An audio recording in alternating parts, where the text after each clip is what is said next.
According to a survey, given Germany's dependence on Russian energy imports, a clear majority wants to extend the service lives of the three remaining nuclear power plants.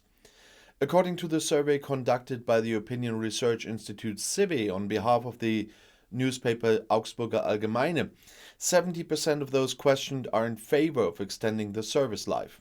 This proportion is lowest among supporters of the Greens with 32%. 56% of them want to hold on to the exit. Overall, it's only 23%. In the union camp, 90% are in favor of longer terms and 64% from the Social Democrats.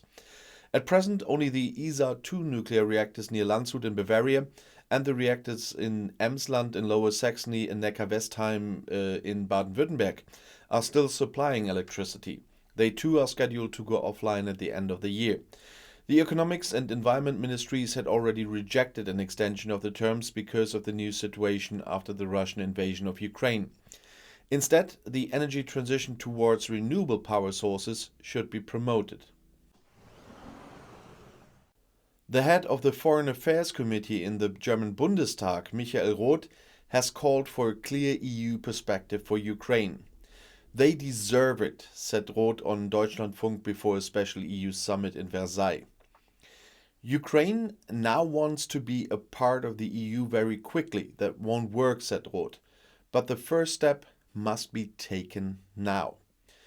The road to the EU is long, since, among other things, standards of legislation, the judiciary and the social market economy have to be established. There can be no special rules. But Roth advocated sending a clear but honest signal for an EU perspective.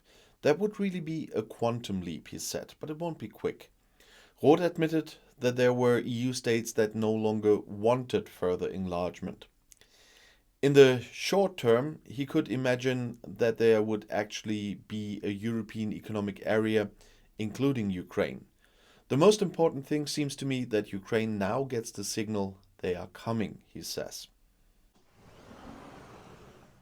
The Ukrainian ambassador in Berlin, Andriy Melnik, told the German press agency that the German defense industry had made suggestions as to how the Ukrainian armed forces could be supported.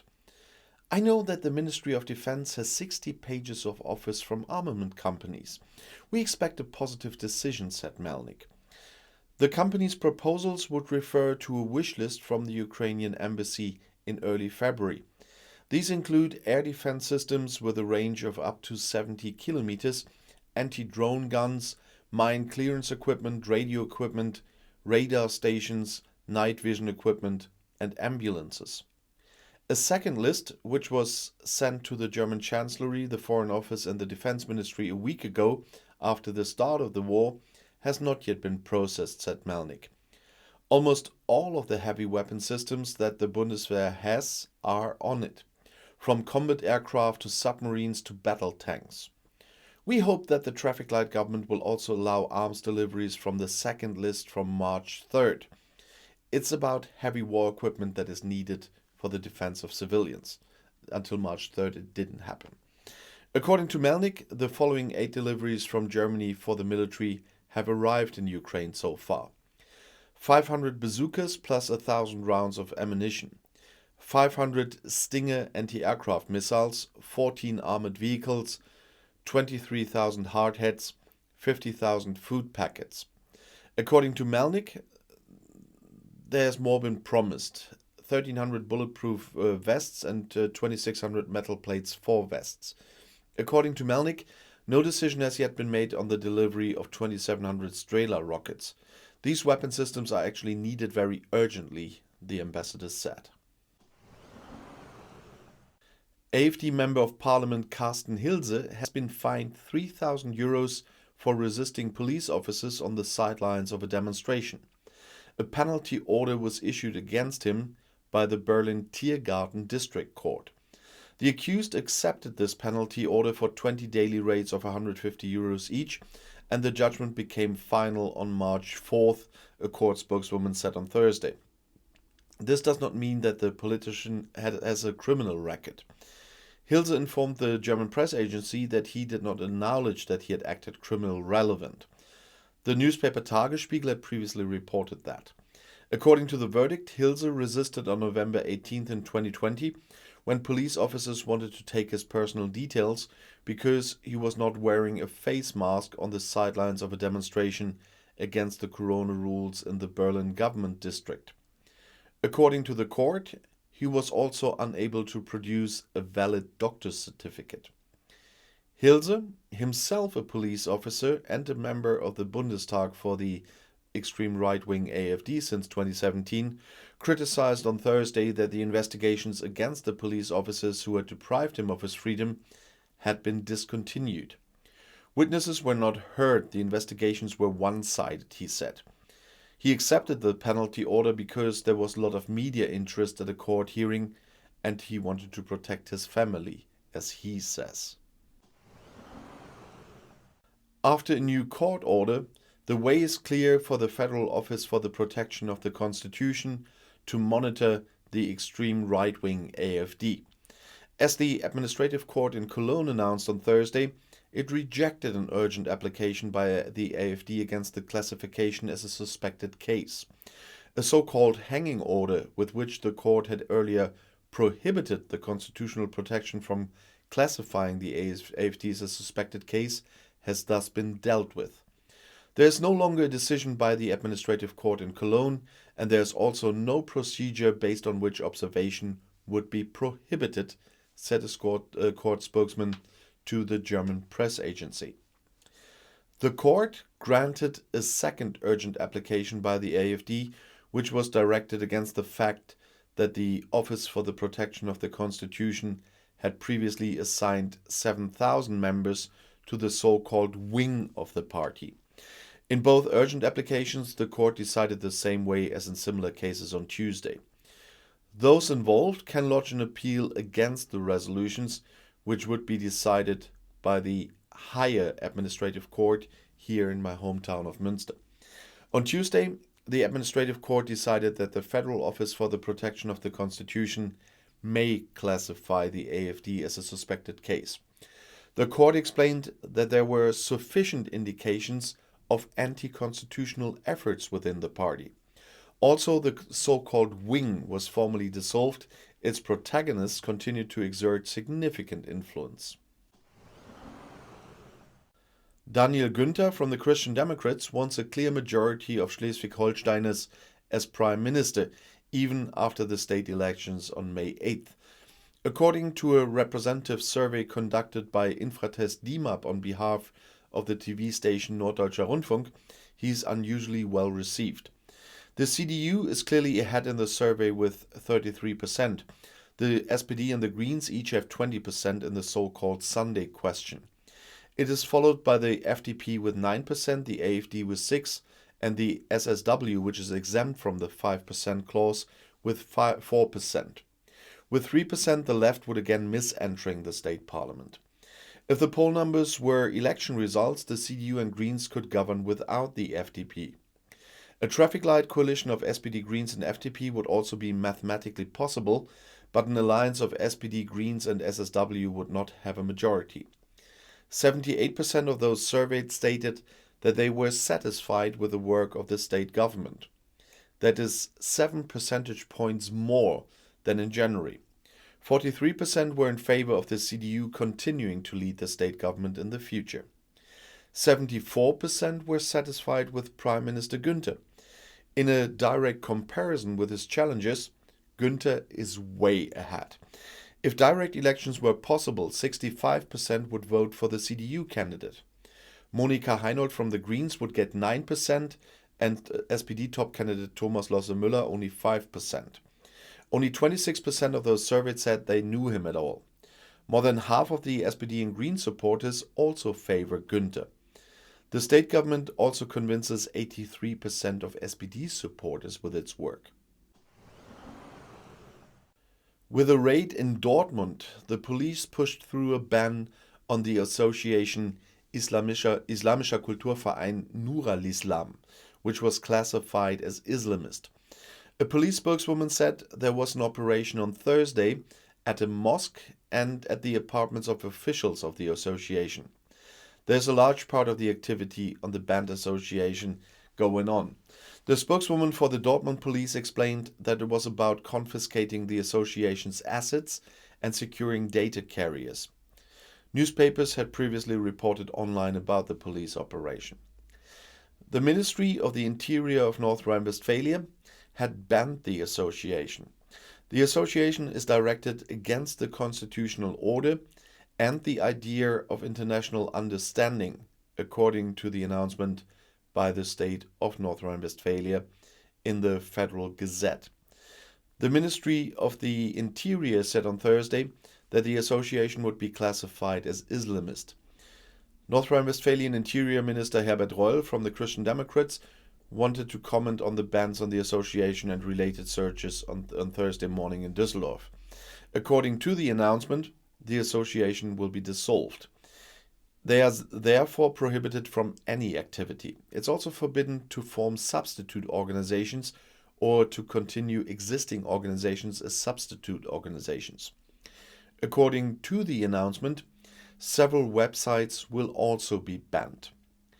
A number of police vehicles were parked near a mosque in Dortmund on Thursday morning, as a photographer from the German press agency reported. The building is a multi-story house and officials with dogs were also on duty. The federal cabinet has cleared the way for the abolition of the controversial paragraph 219a, which bans advertising for the termination of pregnancy. According to Wednesday's decision, the paragraph in the penal code should be repealed. So far, among other things, it has meant that doctors cannot publicly offer detailed information about abortions without having to fear prosecution. The draft law by Federal Minister of Justice Marco Buschmann now has to be discussed by the Bundestag and Bundesrat, that's both chambers of parliament. The FDP politician called it an unacceptable situation on German television that German law forbids doctors to provide factual information and threatens the public prosecution. That's why we're deleting this standard. No one has to worry about that because there will be no ads or anything like ads for abortions like candy bars or travel. That is legally impossible. Buschmann explained later that women should be able to find out as much information as possible about methods and possible risks. For some women, the path leads directly to the doctor they trust. Others first look for a doctor and for advice on the internet. We want women in Germany to have both paths open, he said. At the same time, there are still legal regulations against promotional and offensive advertising. Nobody has to worry that there's lurid advertising for abortions, for example, he says. The level of protection for unborn life does not change either. In Germany, for example, an abortion is generally punishable under the controversial paragraph 218 of the Penal Code.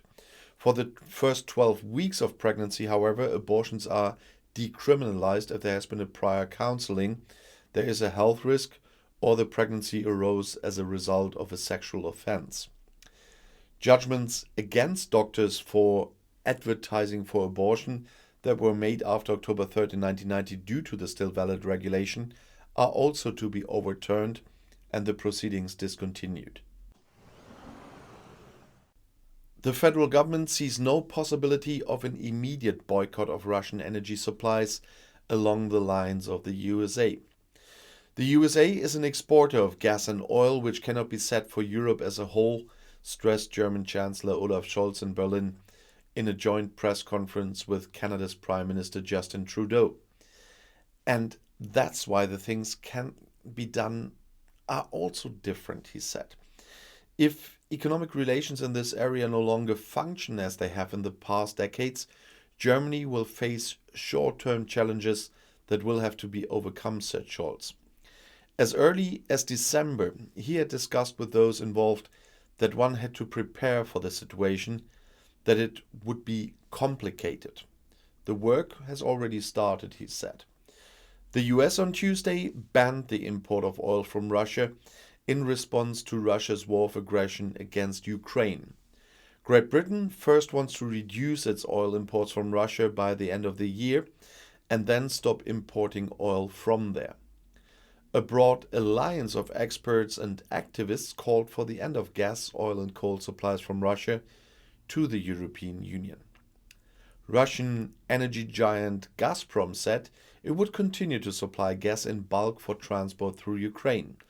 According to the Interfax agency, Gazprom spokesman Sergei Kupriyanov said the daily delivery volume on Wednesday was 109.5 million cubic meters as contractually agreed. Customer demand in Europe has increased significantly. The federal government has appointed the lawyer Mehmet Daimaguler as the first antiziganism commissioner. The commissioner is based in the Ministry for Family Affairs and is to coordinate the government's measures against anti-Gypsyism, as the ministry announced after a corresponding cabinet decision on Wednesday in Berlin. Daimaguler became known as a representative of the private prosecutor in the Munich NSU trial. Among other things, he also represented Jewish survivors and survivors of the genocide of the Sinti and Roma in proceedings against former members of the concentration camp guards. Federal Minister for Family Affairs Anne Spiegel said that Sinti and Roma in Germany are struggling with old prejudices and see themselves exposed to growing radicalization in the right-wing extremist scene. According to the will of the federal government, consumers and companies should no longer pay an EEG levy on their electricity bill from July. On Wednesday, the cabinet decided on a corresponding draft by Economics Minister Robert Habeck, which is now to be introduced to the Bundestag via the parliamentary groups. But Habeck immediately made it clear that this measure alone would not be able to compensate for the massive increase in electricity prices. But in view of the now exorbitantly increased prices, we have to talk about further relief, he emphasized. But then I still don't know why it has to apply from July. The levy is intended to promote the expansion of renewable energies. It secures a fixed purchase price for the producers of green electricity. In future, it will be paid from the federal budget instead of by consumers. According to Finance Minister Christian Lindner, this will cost the federal government around 6.6 billion euros. Electricity providers should be obliged to pass on the full relief to their customers. The abolition step was originally planned for early 2023. However, the leaders of the traffic light coalition had agreed to bring it forward because of the high energy prices. The abolition of the EEG surcharge can reduce the pressure somewhat, explained Habeck. Above all, however, the federal government must put the energy supply on a more robust footing, for example by speeding up LNG terminals and the expansion of renewable energies and the power grids. Thousands of educators at municipal daycare centers and other employees in social professions took to the streets nationwide on Tuesday for more income and better working conditions. The services union Verdi had called for warning strikes and protest rallies on International Women's Day on March 8th in order to increase the pressure on the ongoing collective bargaining for social services. According to a Verdi spokeswoman, more than 22,000 employees nationwide took part. Municipal employees of the social services and the handicapped aid were also called to warning strikes. In some cases, emergency care was set up. According to a spokesman for the Verdi district of Lower Saxony and Bremen, around 3,000 employees in the two federal states took part in the campaigns. In Saxony, hundreds took part in similar events. Numerous facilities on strike were also reported from other federal states. Collective bargaining for social services was actually planned for spring 2020, but was put on hold after the start of the corona pandemic. The unions argue that the educators should be given more appreciation, especially after 2 years of the pandemic. Verdi is not demanding a percentage wage increase for the approximately 330,000 employees affected, but rather higher classifications of social professions in the salary brackets. Municipal employers argue that educators already earn better than comparable professions. Verdi accuses the Employers Association VKA of not being accommodating in the talks. 2 rounds of talks are currently planned. According to the current status, the probably decisive one should take place on May 16th and 17th in Potsdam. International Women's Day is perfect to strike after the first round of negotiations was a complete disappointment, stressed Verdi. A total of around 83% of women work in social professions and even 94% of kindergarten teachers. So it's also about equality for women in working life, hence the date for the warning strikes on International Women's Day. Longer operating times for the remaining nuclear power plants in Germany are off the table for the Ministry of Economic Affairs and the Environment, despite the survey I started the whole thing with. With a view to the Ukraine war and in the event of a failure of Russian energy supplies, the 2 houses had checked whether the power plants should continue to be used. And the result was, longer terms are neither useful nor justifiable, said Environment Minister Steffi Lemke from the Greens on Tuesday. A small contribution to energy supply would be opposed to major economic, legal and security risks, she said. A joint test report from the Ministry of Economic Affairs and the Environment Ministry states, after weighing up the benefits and risks, an extension of the service life of the 3 remaining nuclear power plants is not recommended, even in view of the current gas crisis. An extension could only make a very limited contribution to solving the problem and at a very high economic cost. The state would have to take risks on a large scale. This is not relatable. And I'll see you in my next video. Bis gleich.